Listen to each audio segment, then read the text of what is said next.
we're unstoppable. Let's go, let's go.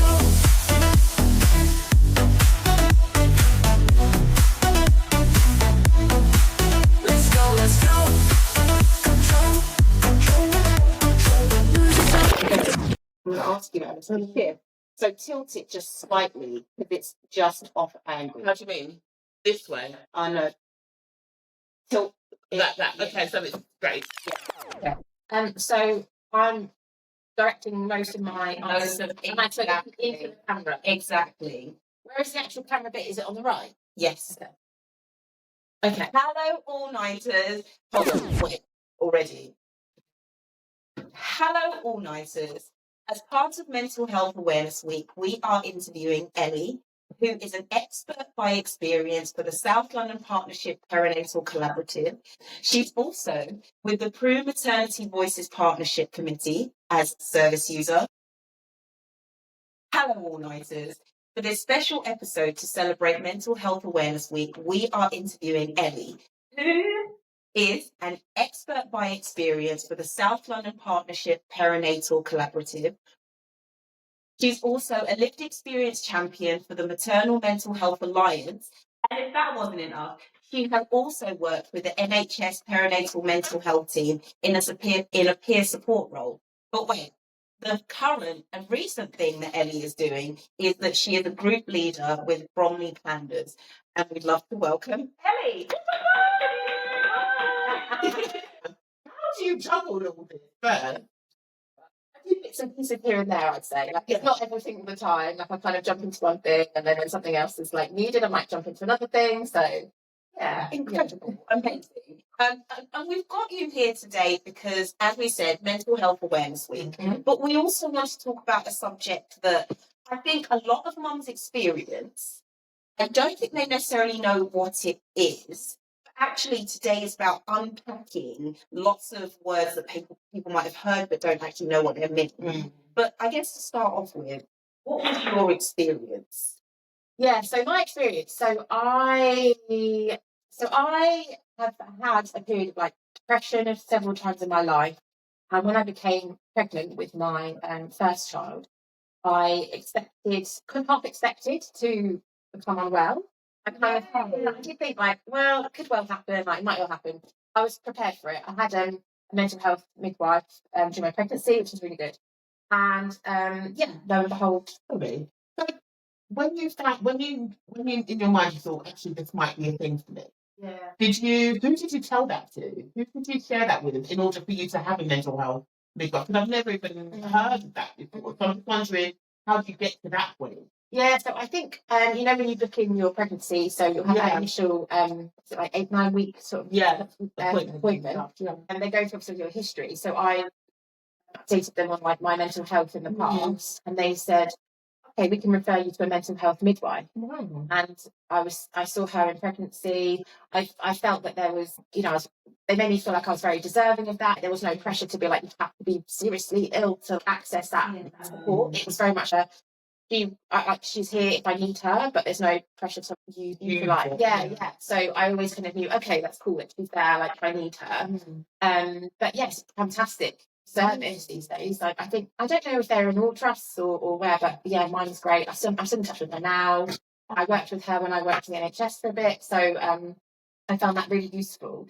What happened is about 3 weeks in after having my baby, I really noticed that I was really anxious, really low, very tearful. Like it felt like more than the baby blues, and I was like, okay, this could be what I half expected to happen.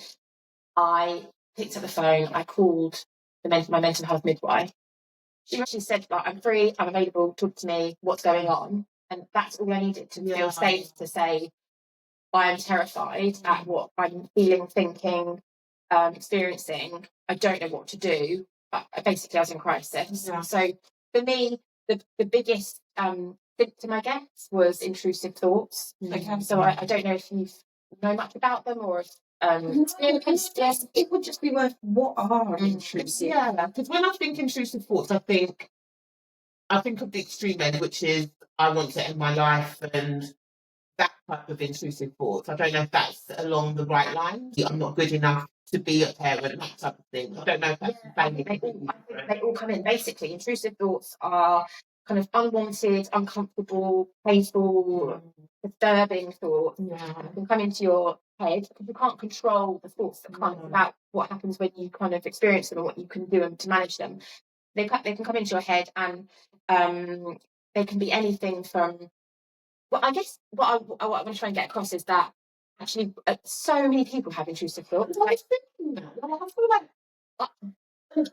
I feel like we all have moments where we just think, oh God, where we have those thoughts, we just think, oh well, I'm not good enough or whatever it is. But then I guess it's around, can you bat it out? Yeah. Or can you compartmentalize it, I guess? Yes. Or does it just continue to take over? I'm wondering. Agree. But also my thing is having intrusive thoughts when you haven't had a baby is very different to having intrusive thoughts when you've just had a baby. I would think, because actually you're exhausted, you're sleep deprived, the baby's crying, the baby needs your attention. And I feel like then trying to control intrusive thoughts is actually another added layer of complexity that I think would be even more challenging, being put under that level of pressure and strain. Yeah. So totally. So like I definitely had like normal intrusive thoughts in the past. So you know like you're driving on the motorway, you're in the fast lane, you're like your brain goes, what if I was to just run? I swear everyone has that. Yeah. It's so taboo. People don't talk about it. Okay, I'm so glad you used that as an example, because I was literally on my way here on the motorway, I was just like, what would happen if I just went like that and something happened? Or if my car just went flying in the air and what would, sure. Yeah, and then you start, and then sometimes you think like, oh, I've had that, and like, I mean that I want to do that and that kind of thing. But so I think what I've heard in terms of like statistics, everyone has intrusive thoughts like that. And I think it's a safety thing that your brain has in terms of keeping you safe. So like assessing hazards and things like that, situations you're in, from what I understand. Yeah. But everyone has these intrusive thoughts. The majority of people could just sort of go like, oh, I would do that. Or that's not going to happen. Or, you know, I could do that. But then sometimes when you're in a situation, maybe like you've had a baby, and you start to get these intrusive thoughts. And I think it's again probably to do with safety and survival and trying to make sure your vulnerable child is okay. When these thoughts start to come in, they can be really, really, really scary, like you said, because they're different when you've had a baby. You know, like, oh my gosh, like, it's a whole new experience, environment. I've got this vulnerable baby. I'm having these thoughts. And actually, intrusive thoughts when you become a new parent are really, really common. And I didn't know that. I didn't know that because I was having this absolute flurry of them, like regularly, and they're very situational. So it was like if I was around like hazardous things, I was like terrified of like, am I going to do something? Yeah. And I didn't know that they are really, really common, and they can peak basically when you're postnatal. Yeah. And that's because so many hormones and your body's just going through it. So yeah, I think so. And so what I was experiencing was these intrusive thoughts, and they were really disturbing. It turned into was OCD because I was doing avoidant behaviour. So I didn't realise that actually I was having these intrusive thoughts. So I was purposely avoiding doing anything that would relate to that. So if I will give one example, trigger warning, that I'm going to talk about this just for 1 minute. So if I'm on the landing upstairs, I'm carrying my newborn. I am terrified because I can imagine myself like holding her over the stairs and so I would either walk further away from the banister, or I would not. I would have someone else carry her. And the avoidance actually of doing that is a compulsion. So it actually, that I realised, and I've learned a lot since I was unwell, that actually it was perinatal OCD, because I thought I'm not doing any compulsions to make myself feel okay with these thoughts. I'm not doing anything repetitive, or it was the fact that I was avoiding it was the compulsion that made it the OCD. Yeah. And also, whenever people think of OCD, we think cleaning, we think lights on and off. Yeah.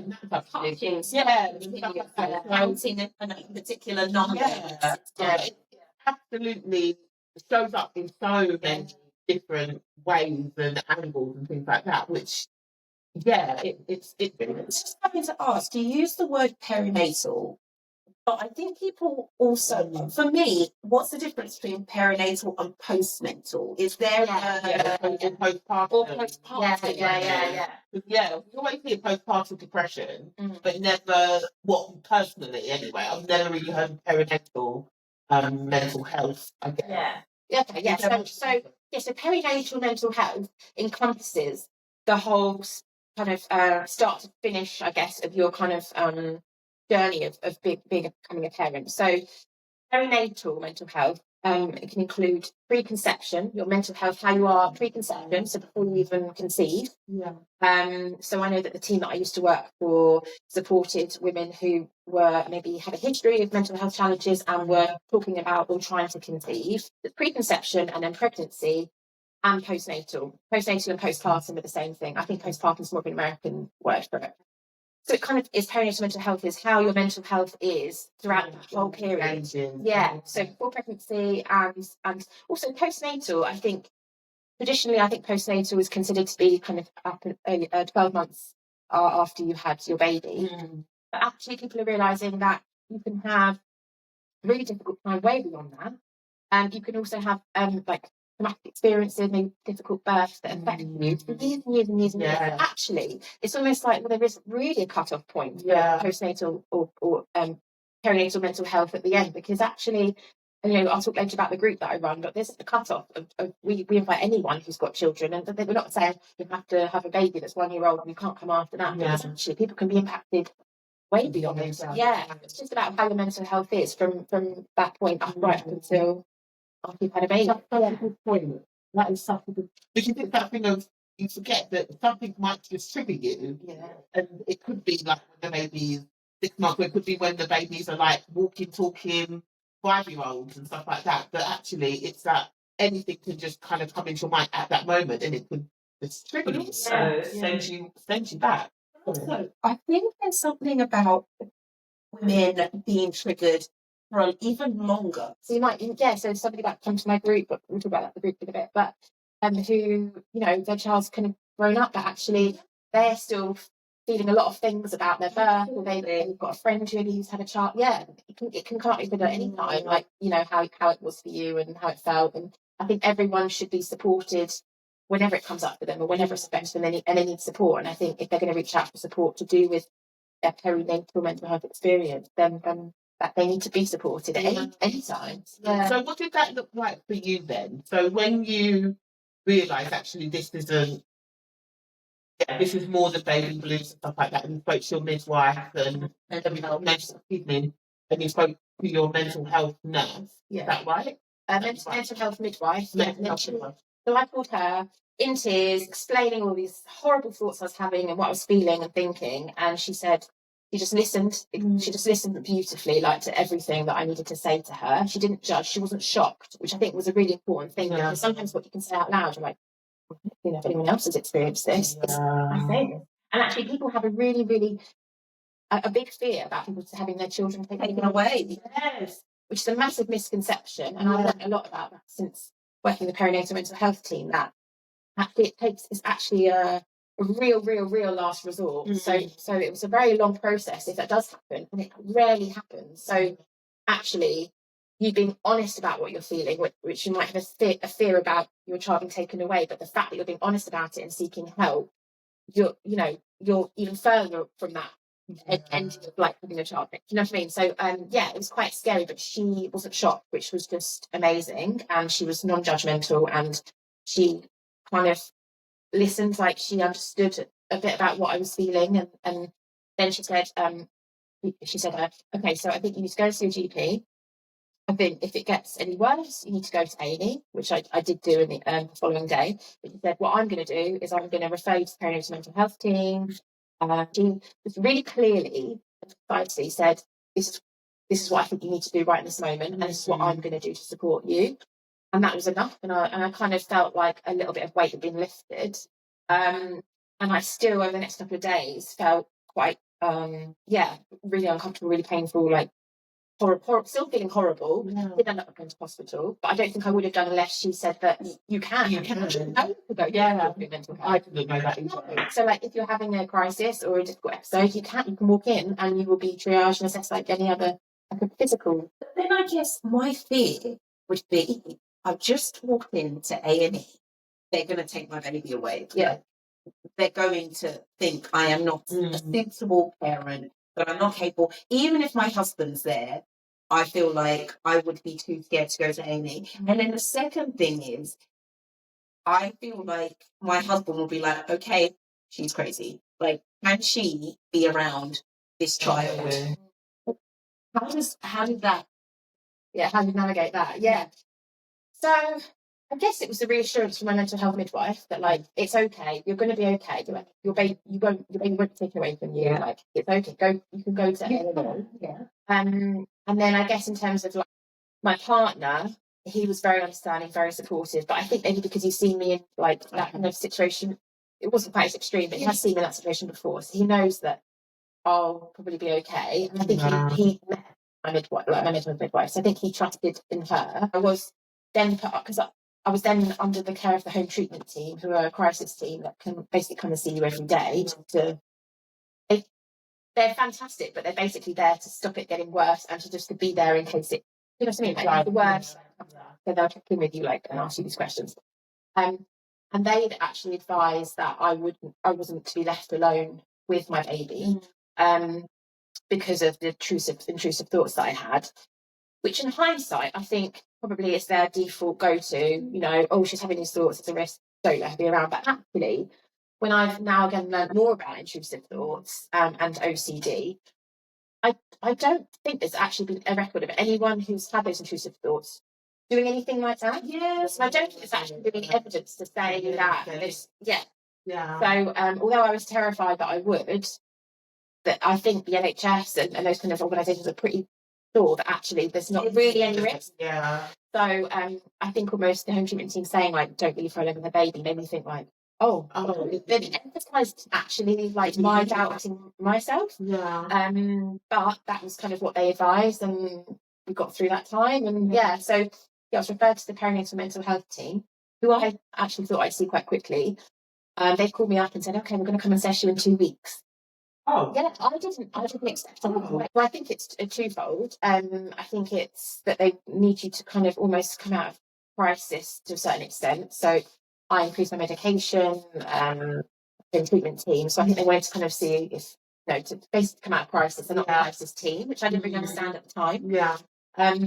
And then also probably there's ways they haven't got their resources. So and I have heard of actually people waiting a lot longer than I had. Like I think one of the day I heard about a case that was only going to wait 6 months. Oh. Yeah.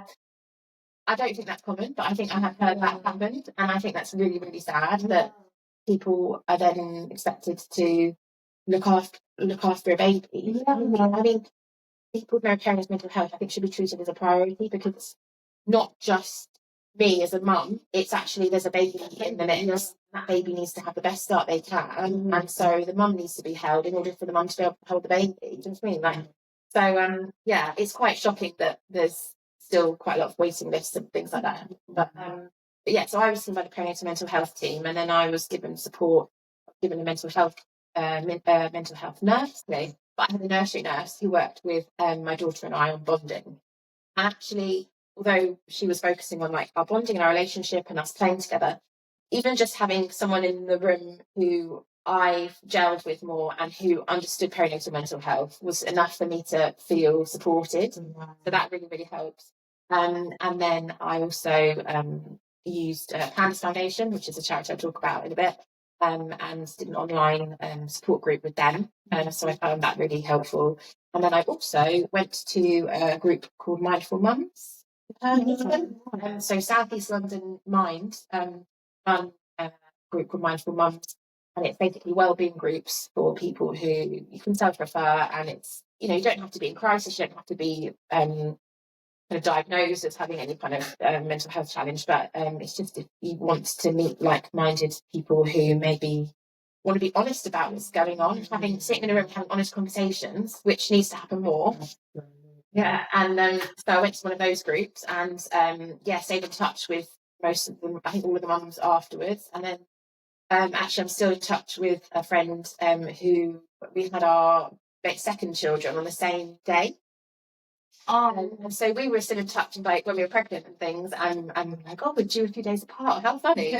We ended up having babies on the same day, and then we bumped into each other on the postnatal ward, and we sort of like had a reunion in the middle of the postnatal ward. So yeah, so I made a friend there, and it was really good to like have that support of that group of mindful mums. And in terms of, and this is why it's so important to talk as well and to share how you feel, because I think the fact that you've clearly been so open and honest with your partners, and he was brought along the process, so it wasn't so much as he's on the outside looking in, he was kind of all part of it. So I guess how does support look like from him, or what type of support did you expect, or did you want from him, or did he give that you thought was actually, yeah, I needed that? Yeah. Was there anything in particular that he did? I'm just wondering, just for any partners, husbands, whatever that might be also on this journey, I just wonder what can they do to kind of feel like they're helping? I guess. I don't know. Yeah, definitely, really good question. Yeah. So I needed from him, I guess, pretty much all the practical side of things in terms of the baby. So I kind of needed him to step up and do like all nappy changes, basically everything that wasn't breastfeeding, because I was still trying to breastfeed. You were still breastfeeding? I was trying, yeah. I was trying, and I remember actually speaking to some breastfeeding support at a phone line and saying like, my mental health's really not good. I'm trying to breastfeed. Like maybe I can try and reduce down a few feeds, and then when I feel better, I can increase them. And they said, oh no, you need to do pretty much all feeds on the breast. Otherwise, you're going to lose your supply. So and I was like, oh god, okay. Then realised, then actually realised you can have an HSP. Kind of up and down your supply. Be fine. You don't have to be an all or nothing. So, anyway, so I was trying still to breastfeed, and we managed to get through that kind of challenge of trying to breastfeed whilst having the crisis. But I got to the point where I could go back, properly breastfeed. So he did a lot of the practical stuff, which was amazing because again we were both brand new to having a baby. He kind of really stepped up and like took on a lot of that. I had support from my parents and my in-laws as well. But in terms of kind of more of emotional support, my partner, I guess, he was amazing in the sense that he would say to me every so often, talk to me, tell me how you're feeling, what's going on right now? And then like an hour later, how you feeling, what's going on, kind of thing. And he was checking in regularly, like really regularly. And I think that actually was the best thing he could have done. And I think it's probably the easiest thing you can do as a partner, because all you need to do is just ask the question and then listen. Yeah. You don't need to fix it, and actually trying to fix it's probably going to make it more frustrating for the person who's not feeling well, because they just want to be heard and listened to and feel that what they're feeling is okay and that they can say it out loud. So him just saying to me, Ellie, like, talk to me, what are you thinking right now, like what's going on? And then I felt like I can just be honest. So if I was having an intrusive thought and I was really uncomfortable and I was holding the baby maybe, and I was like, I don't know, I felt like I could say to him, this is the thought I'm having. And he'd be like, right, okay, well, what do you want me to do? I'm like, can you hold the baby? Whatever. Or like, can you just let me talk it out? And that was enough. Yeah. I think just asking that question regularly is really, really important. Yeah. But I also think that, and actually the NHS is doing a lot more about this these days, so are other organisations and charities, is that actually the partners support for the partner. So the NHS, a part of their long-term plan, are putting in more support for partners, because especially for women who are under the care of perinatal teams, that the partner's trying to look after a baby, support someone who's really going through crisis, and also go through their own thing of becoming a father or a mother, or another parent, and so they need the support as well. Which again, why our group that I run, we're open to anyone. Dad, mum, co-parent, grandparent, and because actually it isn't just the woman going through it, although kind of it's very much about mum and baby, and it is, but actually it's a massive transition. Yeah. Everyone else. Yeah. So, yeah. Prior to having the baby, is there anything that the NHS or anybody could have done to prepare you? Because no matter how many conversations we have about having a baby, no one can prepare you for having a baby. But then, do you think it would have been helpful at all to kind of say, okay, because of your history and because what you know about yourself, is there anything that they could have done, that NHS could have done, or that you could have done, or anyone could have done to prepare you for what would have happened after you've had the baby? And that's a really tough question to answer, because, you know, would it be helpful if someone said, you may get these types of thoughts? Or it's actually better that they didn't say that, because then they planted that seed in your head. I don't think there was anything that probably could have helped me more before I'd had my baby. I think because I'd had a history of mental health challenges, I think that almost prepared me. And like I said, I half expected it, so I wasn't totally shocked when it happened. But I do think that antenatal education needs to be better. I think sometimes you think you're so focused on birth, because the focus is so much on birth, like birth. And actually, there isn't much chat about postnatal care, but also the mental health postnatally. So I think there's, in antenatal education, there's too much focus on birth. I would agree with you. I think we'll probably do a whole other episode about my feelings about how our society conditions us to prepare for certain births, and I think there's a lot of challenges in care systems that we won't go into. We're going to come back and do that. So I've got so many opinions as well on. Ultimately, you've had your second child now as well, so I just wonder, knowing everything you knew when you had your first, and then preparing yourself to have your second, what did that look different for you? I guess I knew that there was a chance that I might have another episode or crisis. So I imagine statistics probably show, just because you've had the first time doesn't mean you're going to the second time. You might be fine the first time and actually experience it the second time. But I was very, very thorough in terms of my what I did for myself in terms of care. So I did a postnatal kind of care plan for myself. So that included like my physical, mental, emotional well-being. So you know how sometimes people talk about like planning postnatally, like actually it's more, I guess, about it in mental health settings, where it's about like, crisis planning and like almost preventative, like to get you in a crisis, or if you're in crisis, kind of what things will help. So I kind of did that for myself and for my mental health and my physical health. So I was literally writing things down like this is my number of my mental health team if someone needs to call them. These are the people maybe around who I could talk to, like, you know, friends. Just because I think when you're not feeling great, you kind of don't always think so clearly. So it's like, actually, if I write down who I know are the best people to speak to, like when I'm not feeling great, but like, oh yeah, of course, I'll call them. You know, I had things written down like no visitors for however long, because I made that mistake last time and that didn't help me at all. I mean, I wasn't great this time at keeping that boundary, but I did better. And what else I put on there about like nourishment and food, all sorts of things. And like what to do if like my mum noticed anything in me. You know, it was quite comprehensive, but like it was visually it was quite like clear, like what kind of all the different areas and stuff. And I printed that out, gave copy to my husband, copy to my parents, so that they kind of had everything that they needed in case. And also like so it kind of communicates to other people as well, like these are my boundaries as well. It's not just about my mental health. These are like my boundaries of what I want. All mums to be should have this. I agree. Because it feels like everyone should have that. This is the standard. If that, because your brain is generally so foggy once you kind of do the whole, I've just had a baby and now I'm coming out of hospital and everyone's just talking and asking me questions and then asking about this baby. But actually, having a proper clear plan, it just makes sense. But also, I think the key word for me that you just said is boundaries.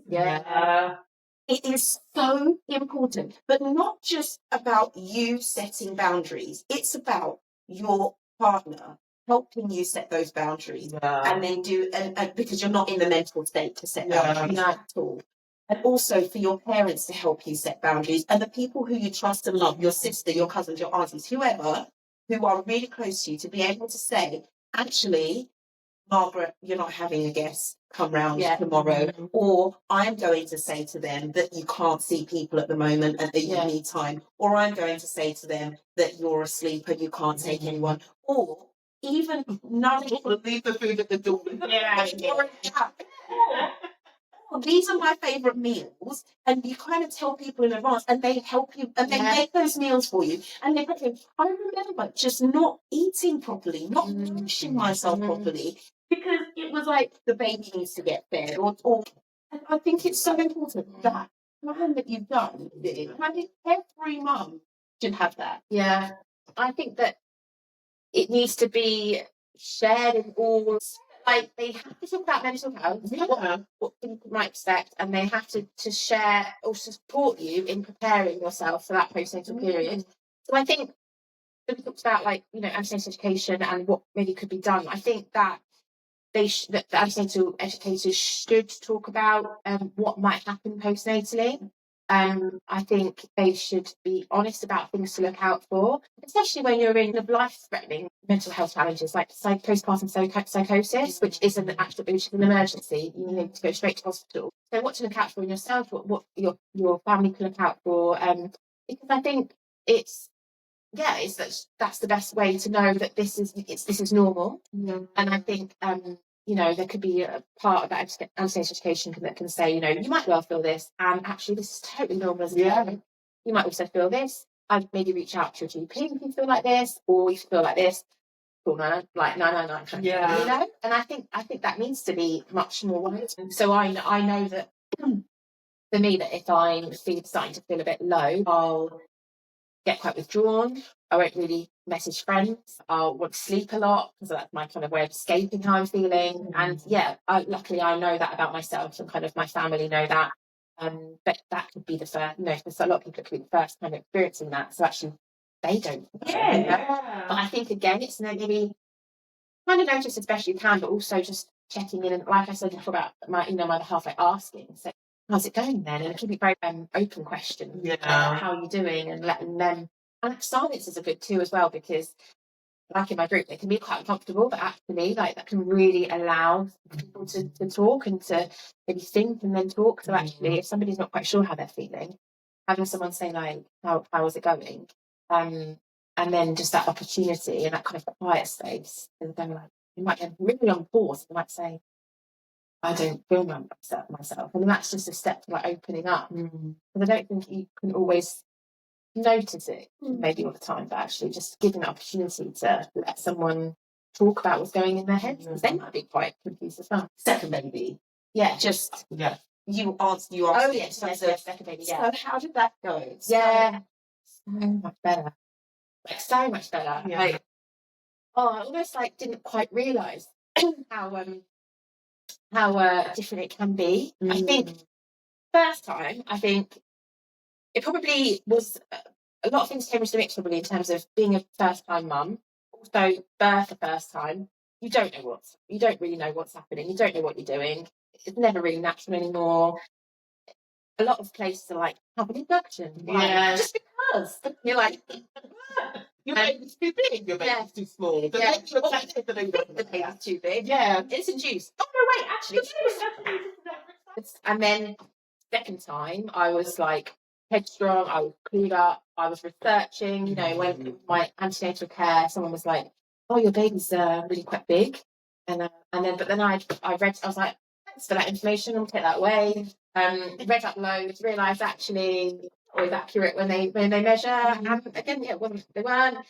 So I pushed back on a lot of advice in terms of be induced early, be on antibiotics during labour. I really educated myself and researched a lot, and there's fantastic people out there who provide that easy to read research that can really help you to educate yourself and to challenge and question some of the and this is another episode, because there's a whole episode here about being ready for birth, advice, taking advice, challenging when appropriate and when necessary, and being supported so being able to advocate for yourself, but also having someone who can advocate on your behalf as well. Because sometimes you're not in the mind to do it for yourself, but having that right person to do it. I love that you were headstrong, because as a result of being headstrong, I had a home birth. Oh wow! It was amazing. It was literally amazing. It was I didn't know that you can have a birth like that. And so I really, really had to push for it, actually. I would say push for it, because it's my decision. I decide where I give birth. But I was really encouraged to go into hospital. But I had a home birth and it went really, really well. And I had some fantastic hypnobirthing techniques that I'd learned from Erin at Better Birth. So really recommend her. And I felt confident, I felt relaxed. I'd learned a lot about relaxation and breathing from Lucy, who I did her yoga sessions. She's at the Y Project. Again, fantastic pre and postnatal yoga. So all of these kind of things that I'd done really enabled me to feel confident and calm. And I got it. I was okay. And it allowed me to have the birth I wanted. I didn't have vaginal exam. I basically said, I just want to be kind of left I want some guidance. And it happened. So I was at home and we had a water, what's it called? Pool. And she was born in the water and it was absolutely lovely. Do you know what? I love that even more because, and I don't know what your first labour was like, but there is always that kind of misconception of if you've had one type of labour, you can't have any other type of, you can't give birth in any other type of way, or you are forced to go into the hospital and give birth in the hospital for your second as well. So I think it's so important just to emphasise that actually once you've had one type of labour, it doesn't dictate the ones that you have after that. And also you are free to give your opinion on actually I want to do this. And I find that a lot of people kind of choosing home birth once they've had a first birth in a hospital because they feel like actually I'm not in control here at home. I feel a bit more in control. So but you have to advocate for yourself. You have to push for it and say, this is what I want. So credit to you. Yeah, I'm so proud of myself. What I did to get to myself that way. I kind of sometimes say, I feel so lucky I had this home birth. I was lucky to a certain extent that things went well and that I didn't need any kind of medical intervention. But at the same time, I got myself to that point. Yeah. Pretty much I had support I chose support from Erin for her hypnobirthing and Lucy for the yoga, but I made those choices, I made that happen, and I then took what I needed from those, and I'm really proud of myself, and I think that just set me up perfectly for a much more positive postnatal experience. So I was basically on a high, for a few days afterwards, and I texted my mental health midwife because she was wanting to see how I was doing, and she was, oh, it's fantastic, it must feel amazing. She also said, don't be worried, but you are on a high. Don't be worried if you do come down from that and then you suddenly think, oh my god, what is happening? And she's like, that's just normal to come down from the high hormones. So so it was amazing. It definitely helped me mentally, with actually I almost find that I've really missed the experience. I'm like, I want to do it. I don't want more children, but I'm like, I want to feel like that feeling, like the empowerment and the achievement, and the fact that my body did that, and I almost miss it sometimes. So I have to listen to the music that I listen to, and something like that. I loved it. I loved it. Was your daughter there when you had your? No, and actually, in hindsight, a part of me is like, I would have liked this to be there. And it then brings the whole. It's so it kind of starts to encourage that whole we should be around each other for birth. Should be, children should see it and grow up and see that birth is normal, and actually it's not a medical thing. It's not. It's natural. Our bodies can do it, and that for her to sort of see that, but and then we've got a job. We have to ship him out. I don't know if he should jump in the pool or not.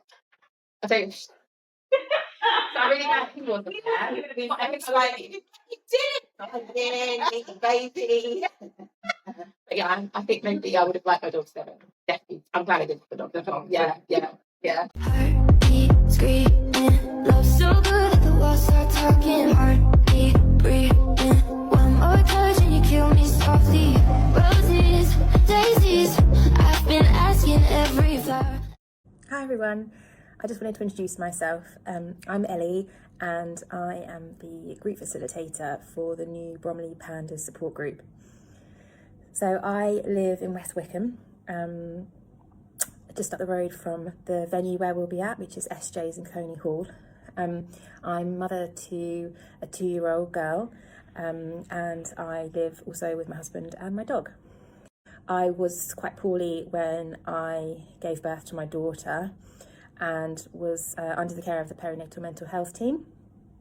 But I also got some great support from PANDAS and joined their online weekly call, which really helped me in my recovery.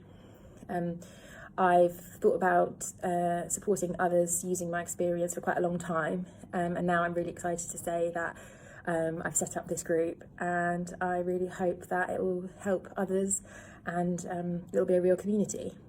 I'm going to do some more posts about what the group will be like, where it is, and also I would like to answer some questions that anyone has.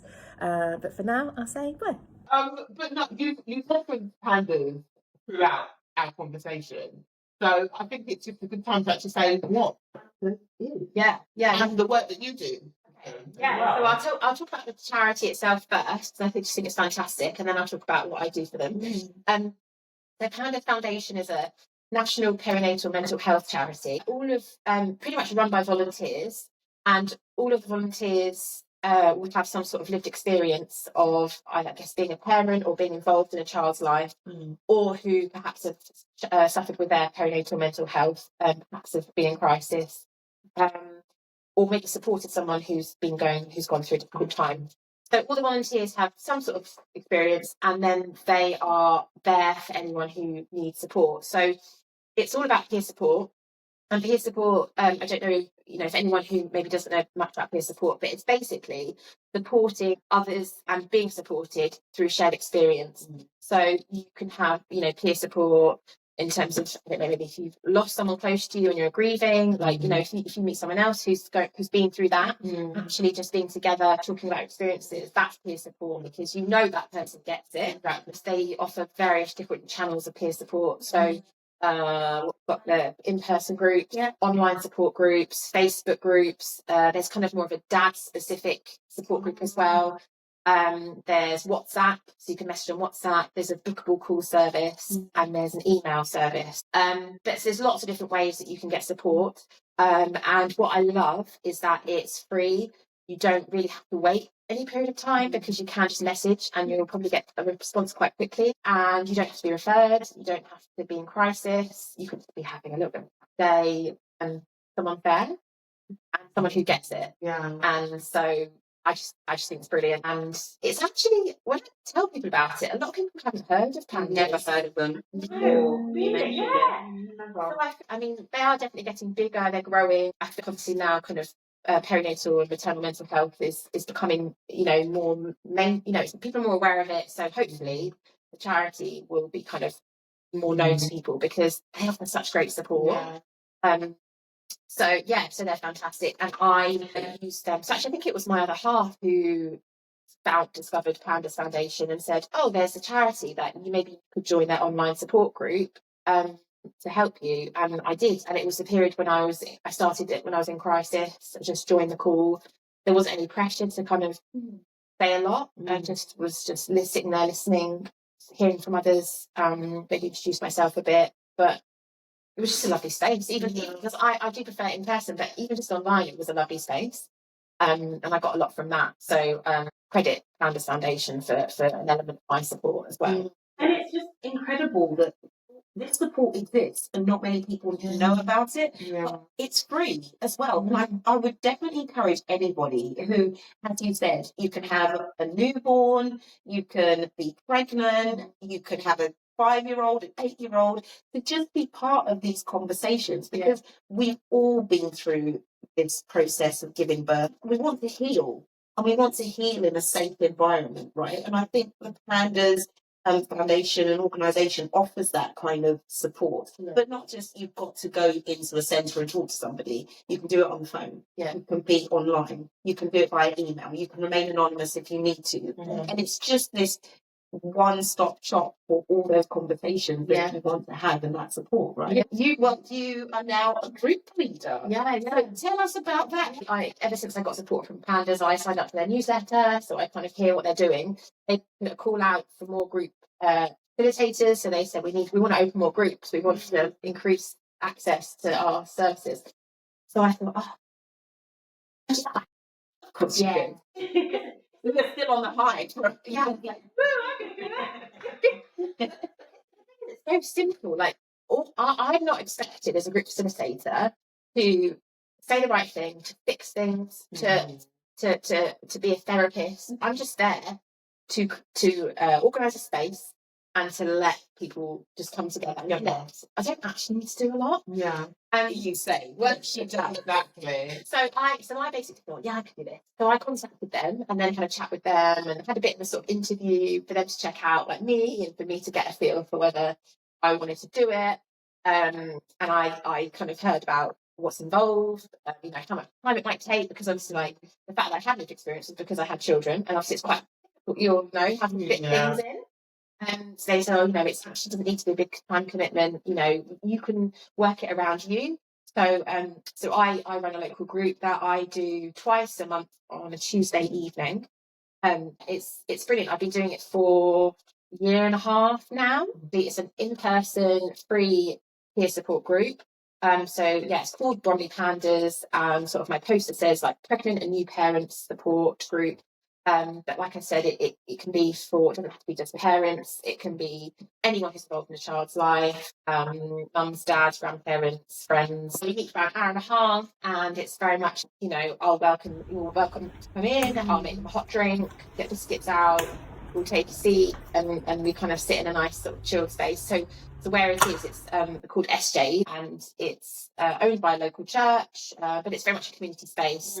They let me use it for free, which is amazing. Thank you, SJs. And it's just lovely kitchenette, seating area, really light and lovely. So it's nice space. The children, are there children there, or is it just solely space for the parents, whoever it is there? So babies are welcome. So babies up to 1. Just because I think beyond that, well, I guess because it's evening time as well, so you wouldn't tend to get older children that are kind of, I guess, older than that. But I guess if you've got a young baby, then they probably might be attached to you. So I had a little pause when I had my baby. I paused the group, but then I restarted it and just took my baby along and had her feeding and lying in my arms kind of thing, and could still do it. So babies up to 1 are welcome. There are kind of like toys and stuff. We don't really tend to need those because babies just normally stay enough. Some people really like to come and leave baby at home, and like I get that, because actually just driving for 10 minutes, doing something that is just for yourself by yourself, and actually you can't always do that in the early days. But actually, if it's maybe something like the group, then you're really doing it. It's really nourishing, I think, for your soul, for your mind. So I think it's really fantastic. And a lot of people say, I'm over by myself, and I'm really nice to be out by myself. And then also, like, I guess you're completely focused on the conversation. So people might not want to bring the babies because they'll be, on a change, or it can be distracting. But then people are welcome to bring the babies because they might not have someone at home to look after them, or might just want to bring them as well. So anything goes. And when they attend the group, is it a light touch kind of? I come once a month, or is it I come twice a month, or do you have to do it for a particular period of time, or how do people usually engage in the sessions? So it's drop in. You don't need to book. Okay. It starts at 7. Ideally, people would be there at 7 because I think it's really nice to have a conversation when everyone's present and we're there together. But if people needed to be late or leave early, that's fine. We're busy lives. It's absolutely fine. But it's very much you can come just once if you want, and never again. If that's enough for you, I don't want people to feel like, I probably should go again, or keep going, or whatever. If it doesn't work for you, don't come again. So some people come once, some people will come every time we're on. Some people come maybe for a couple of weeks, a little break, come back again. So people are welcome to come whenever they want. And then I guess, what kind of stuff do you talk about? Maybe if you could just give us like 2 or 3 subjects that you've seen are a recurring theme that people talk about, or things that people are shy to talk about, and how do you feed that out? And so it varies a lot. So how we do it is we have a little check-in at the start. So I'll first do an intro in terms of like what PANDAS is about, who I am, what the group is, and then we'll do a check-in. And we just go around and just everyone's invited to share their name, if they want to, like how many children they've got and where they're at in their parenting journey. And then I ask people to share how they're feeling as they're coming into the space. So how their day's been, or since we last met, anything been going on. But also there's no pressure at all to share. So if someone literally just wants to sit there and listen the whole time, that is fine. Yeah. You don't have to say anything. Equally, like, you know, we need to allow other people to share as well. You know, it's about sort of allowing that space to be shared.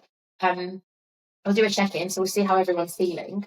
And then we'll look at the group agreement. So we established a group agreement right at the start.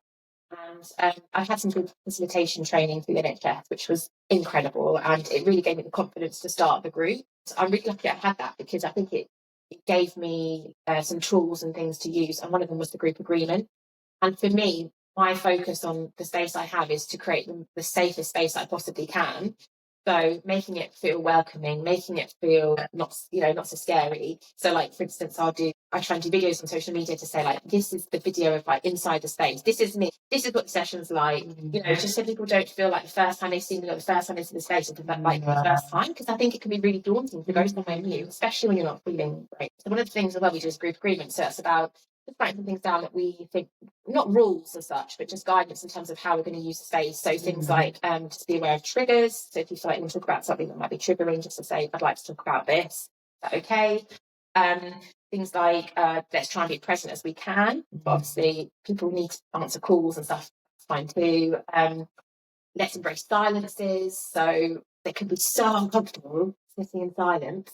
And I still feel uncomfortable sometimes, but actually, like I said earlier, like, can really allow people to sort of feel like they can stop, think, say what they want to do without feeling like they've not got opportunity to do so.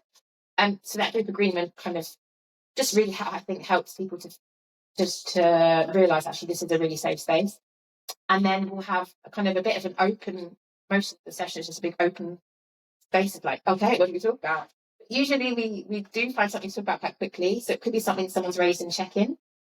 It might be someone's new, really struggling, and actually they've kind of shared in check-in that they just really need to talk. You know, and I can kind of gauge that actually they might want to get some things out. So I might invite someone if they wanted to share, or just put it out there to say, anyone wants to talk about anything.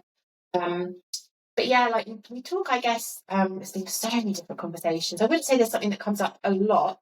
I know sometimes birth experiences can be talked about a lot in terms of maybe the sort of difficulty and the trauma, and also like sometimes the anger people feel about how they've been treated. And I think that definitely your birth experience directly impacts your postnatal mental health. So that comes up quite a lot, actually, especially if we've got people who have like newborns, they're really in those like days, weeks stage. And what else we talk about? The other day, actually, we had a really nice conversation about friendships and the sort of dynamics of friendships, how friendships can change when you become a parent, especially if you've got friends maybe who haven't got children, and how that can feel in terms of your relationships with friends. So that was quite an interesting conversation.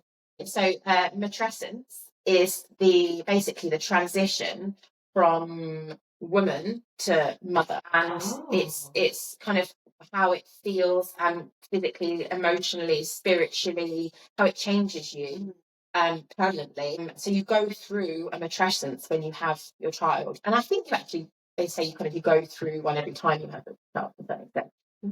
It's a transition you go through, because, and I felt like you can feel it, like I'm a different person to who I was before I had children. I'm a different person to who I was before I had my second child. Sometimes I can't quite articulate it, or I can't quite put my finger on what's changed, but stuff has changed. Oh yeah, hand has changed. Yeah, and there's books about it. It's really kind of exploded, actually, and a lot more people are talking about it. But you can compare it quite well to adolescence. Do you know how kids go through it? Talked about all the time. The hormones change, your all sorts change. Those things change, and actually, it correlates quite well. It's very, very similar, but it's just when you have a child. Dads go through it too. So matrescence. So it's a transition for them as well in becoming a parent. But yeah, it's a whole other topic we can probably talk about again. Don't worry, guys. It's coming back. So, like, you've spoken about running the group like twice a month and everything else. How are you keeping up with all of this while you're on maternity leave, you've just had a baby. How are you doing all of this? I don't really know. So I guess I try and like grab time here and there, as you do, because sometimes you think, oh yeah, do you know what I mean? When the baby's sleeping and things at nursery, I can maybe spend an hour. You know, to be fair, I do try and nap as best I can. You have I do. And I prioritise that as much as I can. I need to do that, and you need to tell me how you do that because I'm poor at doing it. And I know I need now. I think I look at things that I need to be doing that are like dishes or washing, and I'm like, no, we've got enough pants. They don't need, and I'm like, dishes. I'm not the only one in the house that can do those. Yeah, you know what I mean. I'm like, I am genuinely really tired from my unpaid work. You know, from my job.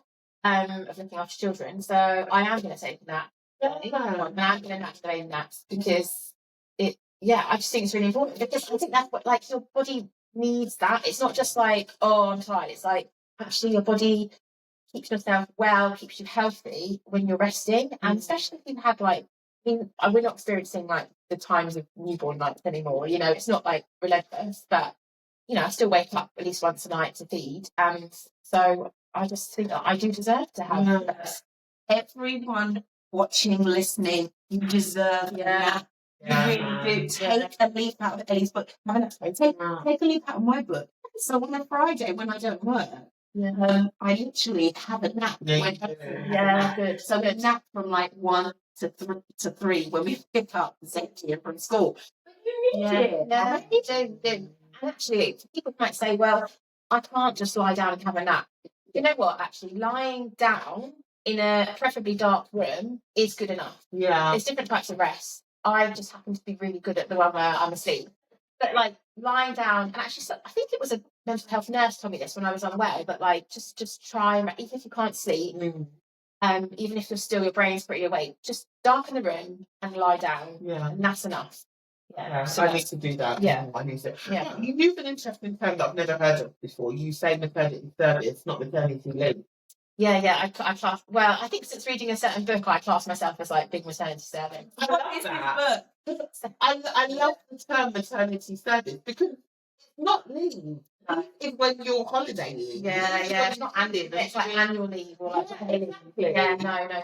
So I'll link to the book actually because I've just finished it. And it came out recently. It's by Emma Barnett, who she's a presenter on the Today programme, I think. Yes. She used to do Women's Hour, I think.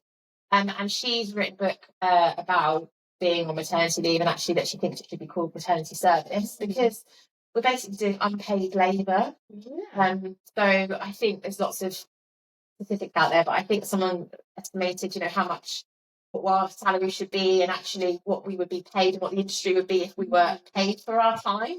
And we're doing an incredible amount of like unpaid work by looking after children. So actually it's not really just time off from work. It's hard. I think it's harder I think being at home with your kids is harder than going to work. Obviously, like there's certain jobs that are very, very high pressured. Looking after a child is anyone who has children, looking after a child is highly pressured. I feel like maybe for me, the only comparison I would say that's maybe slightly more stressful is like a bomb disposal expert. You are like, or a surgeon. Like you get people's lives in your hand. And a little mistake could like cause major issues. I think that's the only next step from being a parent, because ultimately, being a parent, you are constantly fully present in the moment and 24/7. And you are actively being reactive and proactive at the same time at all times. Usually, depending from whatever age they are, you are constantly on call. And I think people underestimate how much time it takes. And you talk about breastfeeding. Someone was saying if you add up all the breastfeeding hours that a mum does, it is more than a regular working day would be if you combine it. And it's just incredible what mums and parents do. I think it's not just about it, also what's it like it's taken from you. So like that tiring aspect. So actually the needs that need to be met, and you constantly have to think ahead to like who needs to sleep, who needs to get dressed, who needs a nappy change, who needs food. and then just being pulled on a lot. Like, I'm sure you hear mummy a million times a day. Yeah. It's just constant, it's relentless, and it's I just think it's the hardest thing I've ever done. It's the best thing I've ever done, but like, I feel like I can't articulate sometimes. But it's definitely not the leave that maybe people think it is. Maternity leave. Oh, she's had your baby for a year. Oh, Well, you're having coffee with your men. Yeah. Do you know how long it took me to get out of the house? Yeah. I had this coffee that Yeah. lasted like an hour, and I had to leave. Yeah. It's really not romantic like people think it No. is.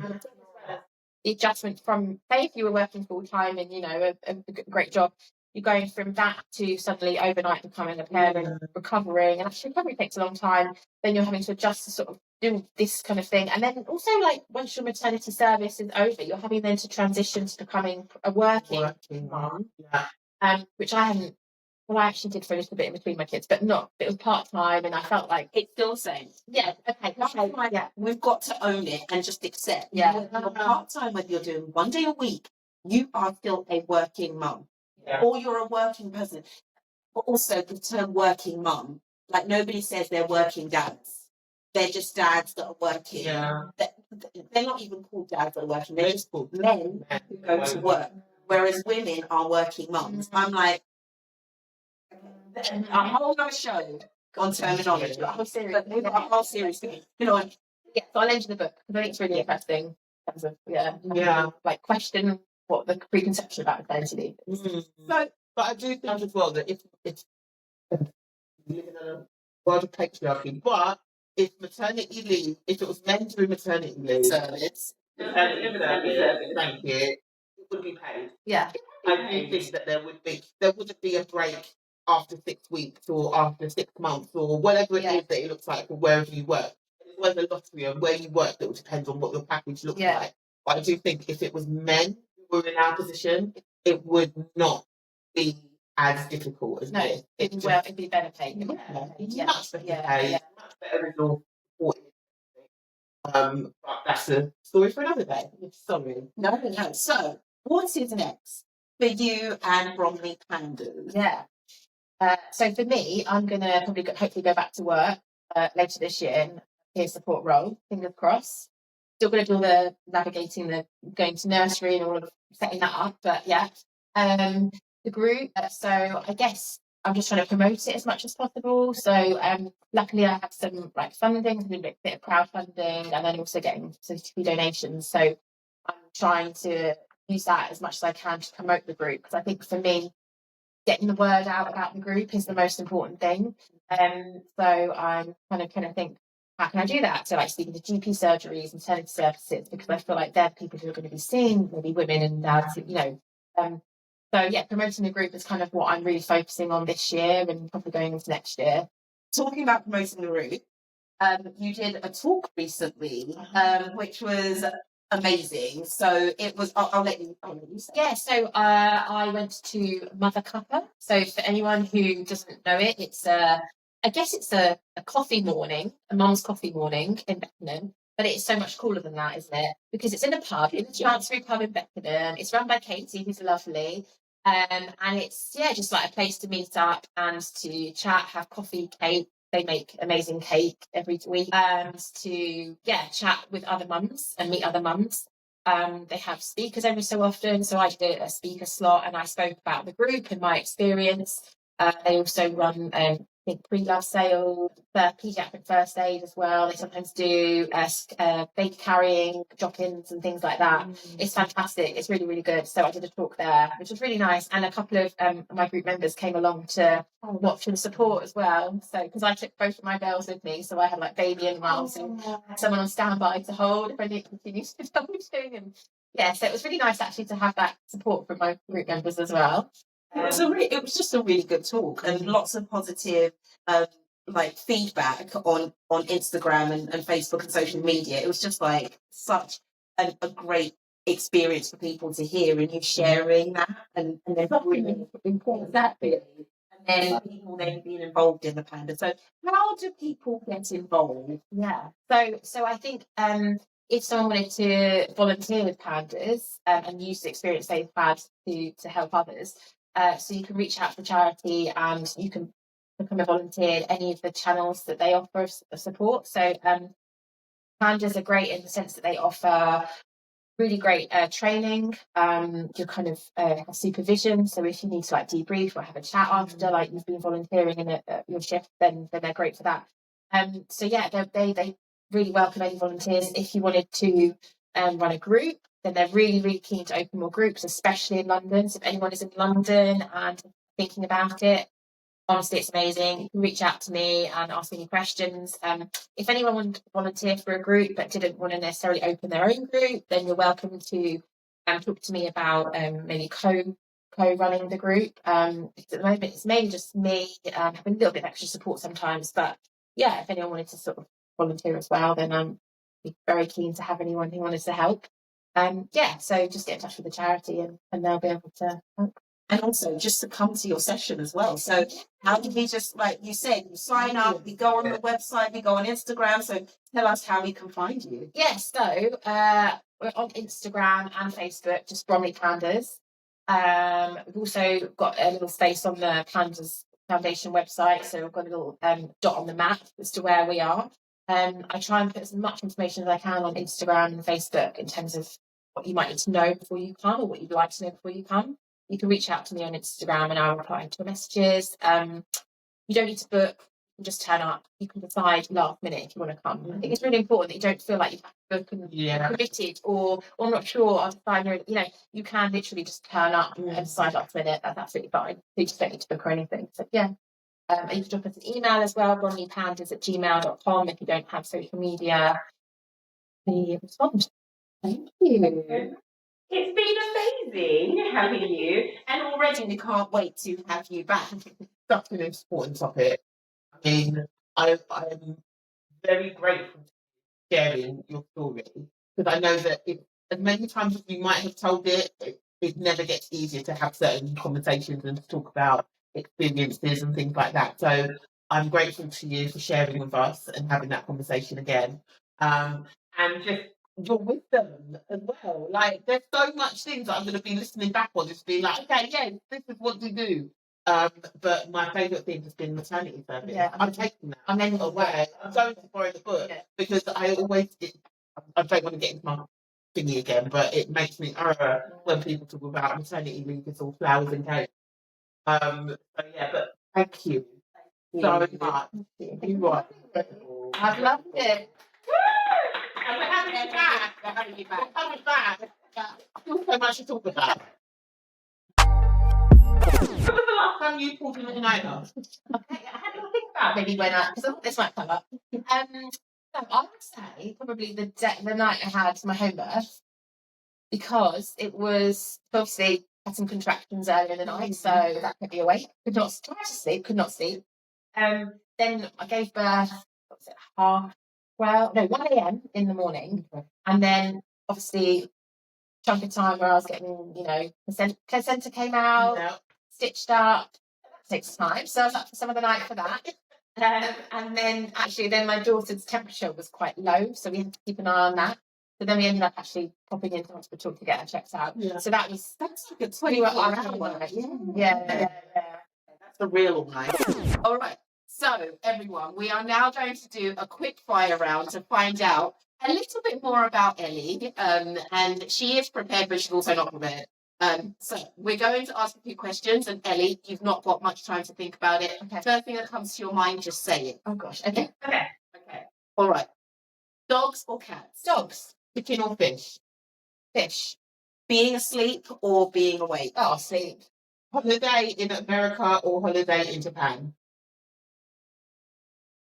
Japan. No, America. Sorry, I thought too much there. Why America? Food. I just like the food. Staycation or vacation?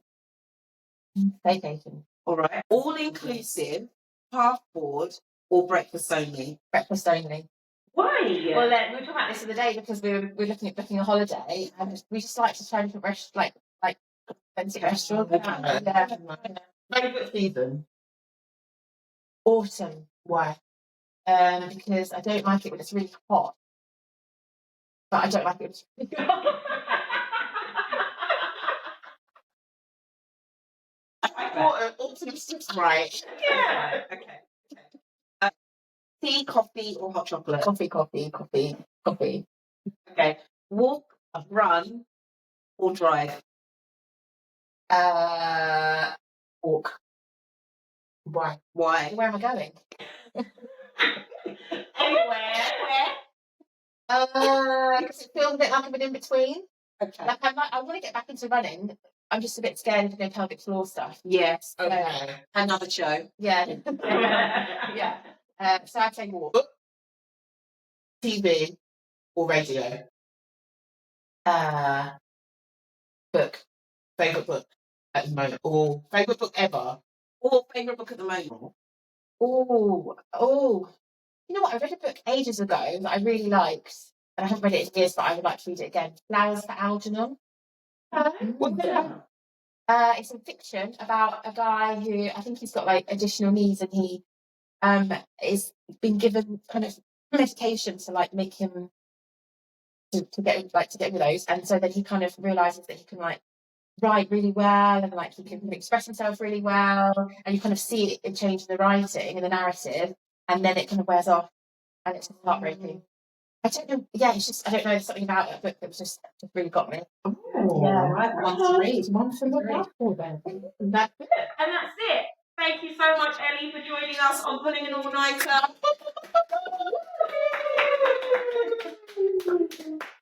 Amazing.